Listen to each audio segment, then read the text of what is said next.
За Японд очсон хамгийн том зорилго болох Фужи ууланд гарах зорилгоо биелүүлсэн. За 2022 оны 8 сарын 1-ээс 8 сарын 22-ны шилжих шөнө оройны 8:30-аас эхлээд үүрийн 5 цаг хүртэл үргэлжилсэн алхалт болсон. За тэгээд алхалтын туршид бол шүн жөнгөө бороотой, салхитай, нилээдэггүй бэрхшээлүүдтэй алхалт болсон.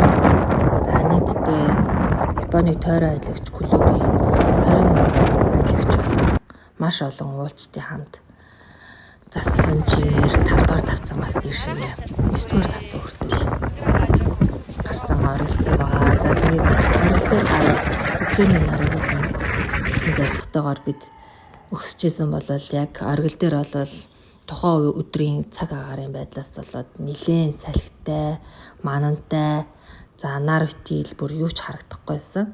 За тэгээд тавцан бүр дээр болохоор ийм байгууламжууд байдаг бөгөөд энэ байгууламжид нь халуун ус уух, түр амрах, за тэгээд нойлын асуудлуудыг бол шийдэж болдог.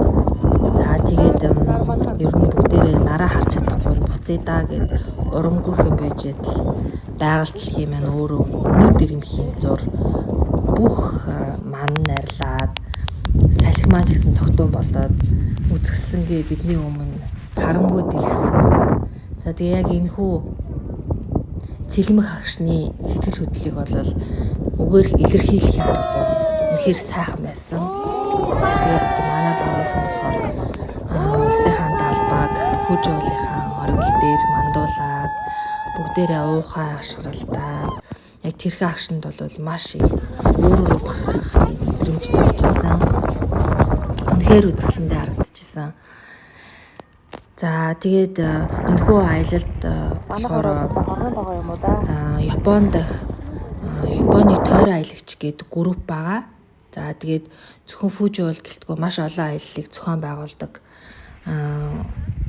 газар байдаг. За тэгээд Фужи уул руу болохоор 8 сарын 21-нд гарсан гэхээр ер нь бол 7 сарын эхээс 8 сарын сүүл хүртэл хэсэг хугацаанд л ер нь оргилдох боломжтой гэм билээ. 9 сар болоод ирэхээр Фужи уул руу гаргадаггүй гэдэг. Тэгээд хэрвээ та Японд байгаа бол Фужи уулд заавал оргилдож тэр оргилд гарах тэр маш гоё мэдрэмжийг аваасай гэж хүсэж байна.